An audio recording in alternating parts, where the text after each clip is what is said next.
What's going on, everyone? Welcome back to the show. So today we're going to take a look and a listen to James Carville. He is the Raging Cajun. He's probably the most well-known campaign manager. He campaign managed for Bill Clinton, and he is a political strategist and probably one of the most popular political strategists.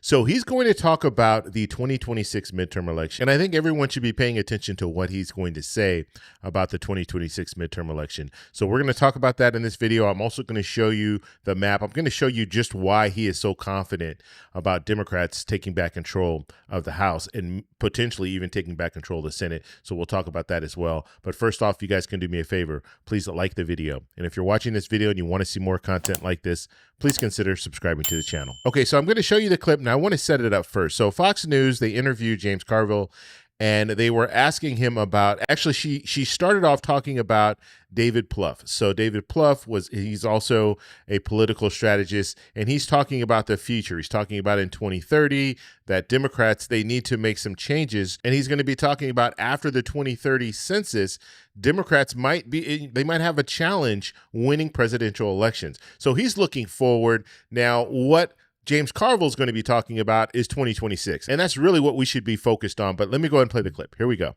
David Plouffe, I wanted to read you some thoughts that he had this week. Of course, he worked with Obama. You worked with Bill Clinton. He said this, and Democrats will lose in 2028 unless they change course now. He said, right now, Democrats have no credible path to sustain control of the Senate and the White House after the adjustments to the Electoral College map that look likely to come with the next census. The Democratic presidential nominee could win all the states won by Kamala Harris, plus the blue wall, and still fall short of 270 electoral votes. An already unforgiving map became more so. This is equally true of the Senate. Do you have as dim of a view as David Plouffe on the path of Democrats?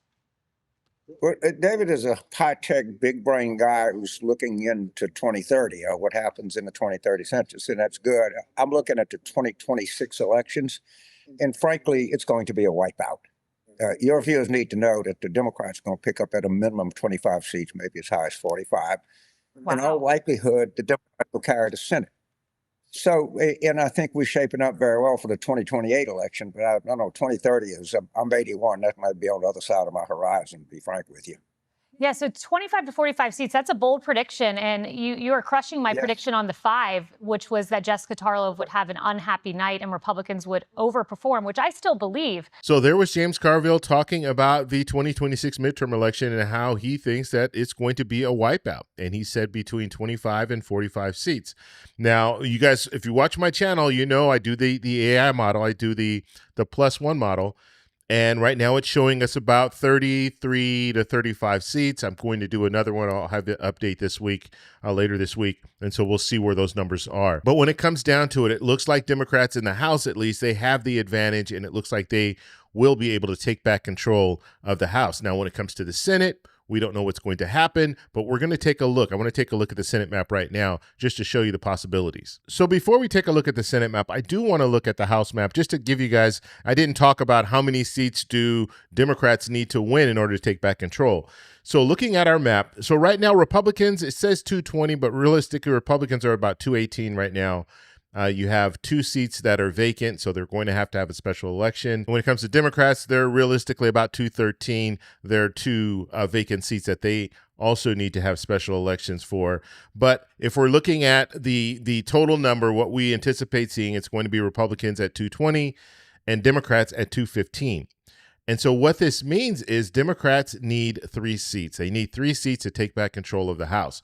So if you have James Carville talking about it's going to be a wipeout, 25 to 45 seats. If you have even some other political strategists that are saying it's not going to be a wipeout, but Democrats will probably net about 10 seats, they only need 3 seats. If they can get 3 seats, they take back control. And so I personally think it's going to be around that number, 30 to 40 seats that Democrats are going to take back. And that's because, historically speaking, that is generally what we see. And so Democrats have a huge advantage. And that's why you're hearing President Trump, you're hearing other Republican politicians saying, look, we're anticipating losing control of at least the House, and they could potentially lose control of the Senate. Now, with the Senate, it's going to be much more difficult, and I'm going to show you the reason why. So if we're looking at the current Senate makeup right now, you have Democrats and independents at 47, Republicans are at 53.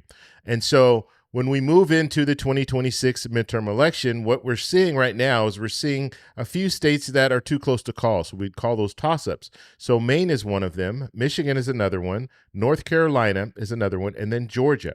And then now, just as of recent, we're looking at Alaska, and Alaska could be considered a toss-up.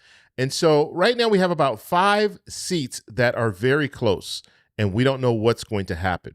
So if we're looking at our makeup with the toss-ups at 5, you have Democrats at 45, Democrats, independents at 45, and Republicans at 50.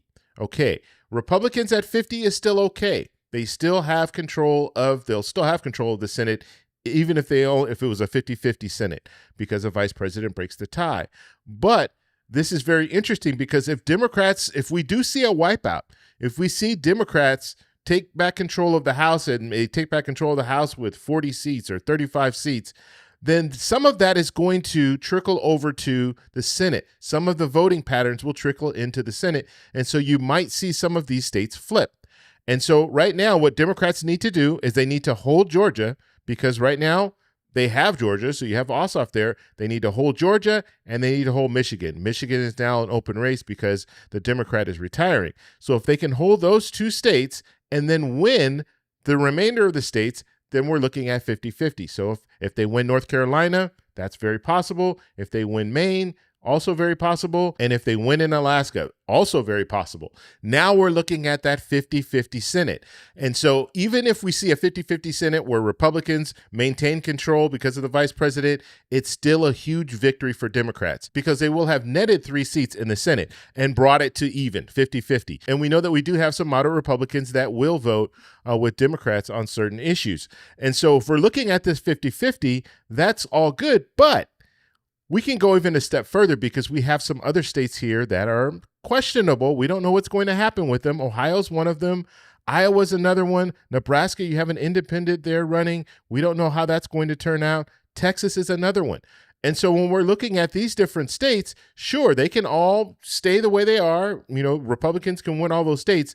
But if Democrats can tap in and win one of those states, now they take back control. If they win Ohio, if Sherrod Brown is able to pull it off in Ohio, now we're looking at Democrats at 51, Republicans at 49. And so for Democrats, it is possible to take back control of the Senate. It's going to be very, very hard, but there is a pathway. When it comes to the House, it's going to be very hard for Republicans to maintain control of the House, because Democrats have a huge advantage. So I just wanted to show you the breakdown of the map. If you guys have any questions, let me know in the comments below. I want to know what you guys think about this. So what do you think? Do you think we're possibly seeing? Do you believe James Carville? Will we see in the House a 25 to a 45 seat shift? Let me know in the comments below. If you like this video, please give me a thumbs up.